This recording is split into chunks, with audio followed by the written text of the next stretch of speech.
हम तो कहेंगे प्रशांत किशोर जी आप काहे लड़ रहे हैं, रेखा गुप्ता को समर्थन दीजिए, आपसे ज्यादा वोट है। कह रहे हैं कि समर्थन दे दीजिए, आप लोग क्यों नहीं दे देते हैं? इसका सीधा मतलब है कि उनको पता है कि वो नहीं जीत पाएंगे, उनका दम में नहीं। वो जो भीड़ जुटाते थे काइन कन्वर्ट हुआ, इसलिए वो भीड़ उनकी नाम पे नहीं आ रहा था। वो 5-6 कैंडिडेट को बोलते थे टिकट देंगे और वो लोग अपने पैसे से भीड़ जुटाता था। अभी उनके लोग पैजामा पहन के नाले में खड़ा होके माइक लेके, वो वर्कर नहीं है, वो पेड वर्कर है जो माइक लेके बताए भैया इतना रुपया है कि गिनते गिनते हाथ तोड़ खियाई गलो। अब ये जो बात है, बाकी जो 243 विधायक है ना, लगता है छापरा पे घास काट के विधायक बन गया, नहीं वही वो विद्वान पैदा ले लिए। रेखा गुप्ता बनिया है, अपने घर की बेटी है। अब जितना भी देख रहा हूँ सर्वे हो रहा, हर कोई रेखा गुप्ता के बारे में बोला हम उनको देंगे। भाजपा का सिर्फ एक ही नीति है, वो भाजपा अब नहीं रहा, उसमें 80% कांग्रेसी चला गया, 80% विभिन्न दलों का लोग वहाँ कब्जा कर लिया। आईपी गुप्ता सम्राट को लेकर एक सॉफ्ट कॉर्नर रख रहे हैं क्योंकि तेजस्वी यादव लगातार हमला बोल रहे हैं। सॉफ्ट कॉर्नर है जो डे वन से तेजस्वी जी भी ने कहा, हम भी कहे, वो समाजवादी का बेटा है भाई, समाजवादी नेता का। 200 बरस तक अंग्रेज अवैध किला था, सद्दाम हुसैन, गद्दाफी, सब अवैध किला हुआ करता था। जनता से बड़ा कोई किला नहीं है। क्या लगता है कि बांकीपुर में त्रिकोणीय लड़ाई होगा या प्रशांत किशोर आउट है? कोई त्रिकोणीय नहीं है, सीधा द्विपक्षीय होगा, एनडीए और महागठबंधन में होने वाला है। नमस्कार, आप देख रहे हैं खबर पॉइंट में, हूं आपके साथ शुभम उपाध्याय। देखिए, बिहार में अभी सबसे ज्यादा चर्चा किसी सीट की हो रही है तो बांकीपुर की हो रही है, क्योंकि बांकीपुर में बाई इलेक्शंस होने वाले हैं और जनसुराज के सूत्रधार प्रशांत किशोर चुनाव लड़ने वाले हैं। उन्होंने अपने नाम की घोषणा कर दी है और राजद की तरफ से जो महागठबंधन की उम्मीदवार हुई है रेखा गुप्ता हुई। हालांकि अभी जो सत्ता पक्ष है बीजेपी, अभी तक उसकी तरफ से कोई पार्टी की तरफ से कोई भी कैंडिडेट की घोषणा नहीं हुई है और महागठबंधन से एक बेबाक उम्मीदवार पहले रह चुके हैं और वर्तमान में विधायक आईपी गुप्ता जी हैं। बेबाकी से अपनी बातों को रखते हैं। कैसे देख रहे हैं बांकीपुर चुनाव को इस बार? हम लोग रेखा गुप्ता जी जीतेंगे। ये जो माहौल है वर्तमान, नितिन नवीन जी का नाकामी, अयोध्या, मध्य प्रदेश, मंदिरों में ये चंदा चोरी, आस्थाओं के साथ जो खेल किया उन्होंने, और ये जो महंगाई है, महिलाओं से ज्यादा कोई समझती नहीं, और घर की बेटी है रेखा गुप्ता, तो महिलाओं का जो हाल हुआ है, उनके चूल्हे का, उनके किचन का, उससे ज्यादा बेहतर कोई नहीं समझता इस महंगाई। और वो महिलाएं रेखा गुप्ता के साथ या रेखा गुप्ता में अपना दर्द साझा कर सकती है, इसलिए महिलाओं का वोट बनिया वहाँ 13% है। और किसी से बनिया से पूछिए कि बनिया को ये भाजपा वाला सिर्फ उनसे चंदा लेना, उनका वोट देना वाला होता है, सबसे नेगलेक्ट। आज बनिया 13% है वहाँ, लेकिन सब कहता है कि लाला वोट ज्यादा, लाला वोट ज्यादा। काय भाई, कोई नहीं बोलता कि बनिया डोमिनेटेड एरिया है, वो 13% है। इसने किसने हवा उड़ाया? इसका मतलब है कि ये उनको ये लग गया है कि हम लोग जो बिना मांगे वोट दे देते हैं भाजपा, हम लोग नहीं रिलेटेड है। रेखा गुप्ता बनिया है, अपने घर की बेटी है। अब जितना भी देख रहा हूँ सर्वे हो रहा, हर कोई रेखा गुप्ता के बारे में बोला हम उनको देंगे, घर की बेटी भाजपा को नहीं देंगे। भाजपा चंदा चढ़ावा चोर वालों को संरक्षण दे रही। मोहन यादव पूरा जमीन में हड़प लिया, उनको बचा रहा। आपको लगता है कि महाराष्ट्र का मुद्दा या मध्य प्रदेश का मुद्दा यहाँ पे काम करेगा चुनाव में? मोदी कहाँ गया? मोदी जी कहाँ गया? बिहार में उनका मुद्दा काम करेगा? आपको लग रहा है कि ये एजेंडा काम कर जाएगा? मैं बोलता हूँ ना, बात वहाँ ये यहाँ मुद्दा नहीं है, बात है आपके नीतियों का।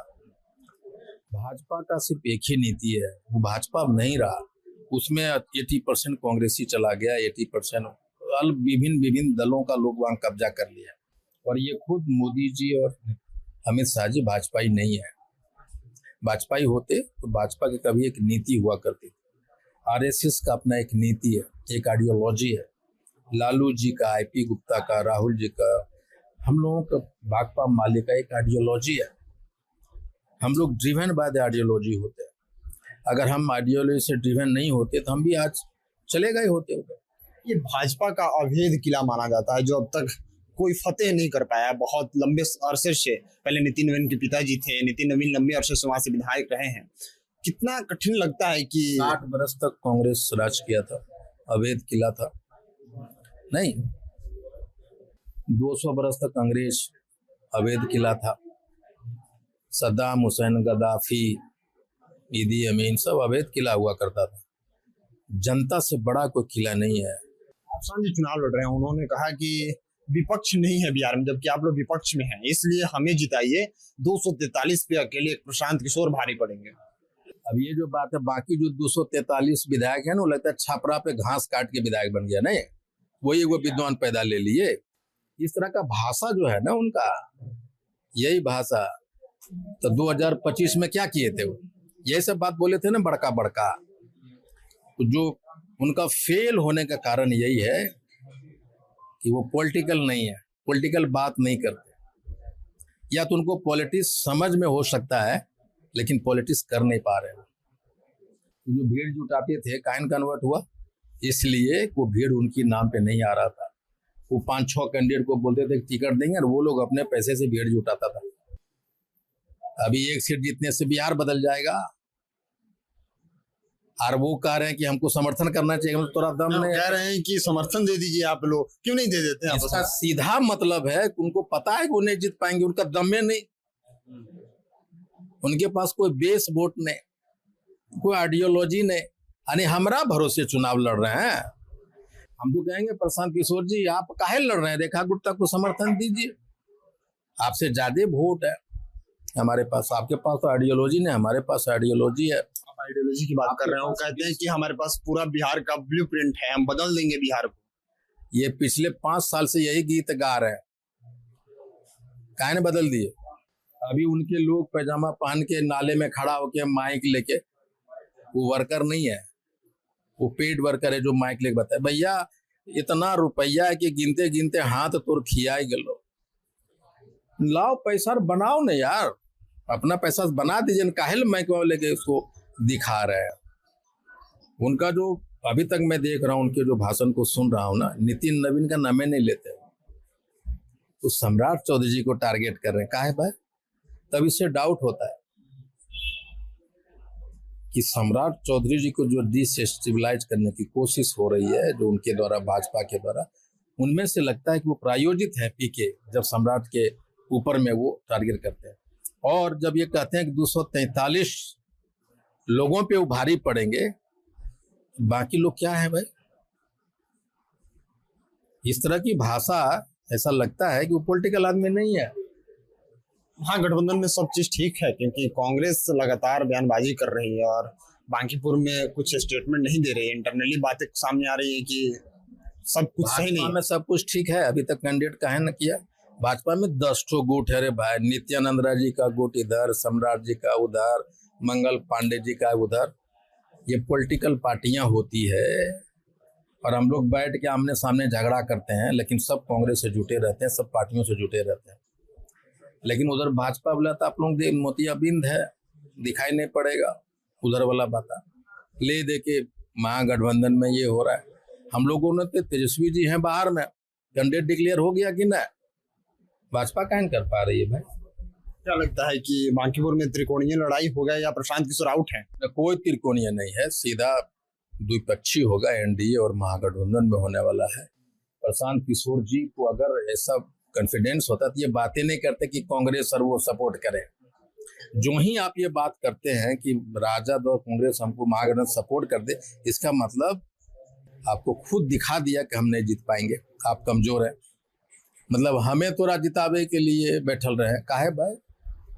अच्छा, एक अंतिम सवाल ले लेते हैं। आप कुछ दिन पहले सम्राट चौधरी से मिले हैं, क्या कुछ बातें हुई, कुछ राजनीतिक बातें हुई या विकास को लेकर कुछ बातें? दो पॉलिटिकल आदमी जब मिलता है तो निश्चित तौर पे पॉलिटिकल बात होती है, लेकिन इधर जाने उधर आने का कोई पॉलिटिकल बात नहीं थी। हमने अपने मुद्दे पे बात की। देखा जा रहा है कि आईपी गुप्ता सम्राट को लेकर एक सॉफ्ट कॉर्नर रख रहे हैं, क्योंकि तेजस्वी यादव लगातार हमला बोल रहे हैं। नहीं, तेजस्वी यादव जी पॉलिटिकल बात कर रहे हैं, हम भी पॉलिटिकल उनका। हाँ, हमने जब शुरुआती दौर में कहा था स्मार्ट सम्राट बुलडोजर, अरे हम अपनी बात कहेंगे। सॉफ्ट कॉर्नर है जो डे वन से तेजस्वी जी भी ने कहा, हम भी कहे, वो समाजवादी का बेटा है भाई, समाजवादी नेता का, क्यों नहीं रहेगा। हम लोग तो चाहते थे कि हम लोग तो कहा है कि नीतीश जी ने जाते जाते उनसे गलती हुई कि उन्होंने समाजवादी के धरती पे भाजपाइयों को पटक दिया। लेकिन सुखद बात यह है कि सम्राट चौधरी जी एक समाजवादी फायर ब्रांड नेता का बेटा है। क्यों नहीं, हमारा मुख्यमंत्री है, बिहार का मुख्यमंत्री है, तो हम तो चाहेंगे नहीं कि बने रहे। इसलिए उनसे हमें कोई भी मुख्यमंत्री बनेगा, हमारा जो नंबर है क्या बिगाड़ लेंगे भाई, कुछ नहीं बिगाड़ पाएंगे, नंबर नहीं है हमारे पास। दूसरा चीज है कि जब एक समाजवादी खून बिहार को रूल कर रहा है तो कट्टर भाजपा से तो अच्छा है ना सम्राट जी। इसी नंबर की तो बात प्रशांत किशोर कह रहे हैं कि एक हमको ये देगा सब तक का हो जाएगा। तो उलट ही देगा, अभी तक तो नहीं उलट पाए, अभी तो नहीं उलट पाए कुछ, तो उलट ये देंगे वो। चलिए बहुत बहुत धन्यवाद। चलिए हमारे साथ अभी आरपी गुप्ता थे और बांकीपुर चुनाव को लेकर हम बातचीत कर रहे थे। आपने सुना, अपनी राय प्रतिक्रिया कमेंट बॉक्स में लिखिएगा। मिलते हैं अगली वीडियो में, तो तक के लिए आप देखते रहिए खबर पॉइंट। बहुत बहुत धन्यवाद आपका।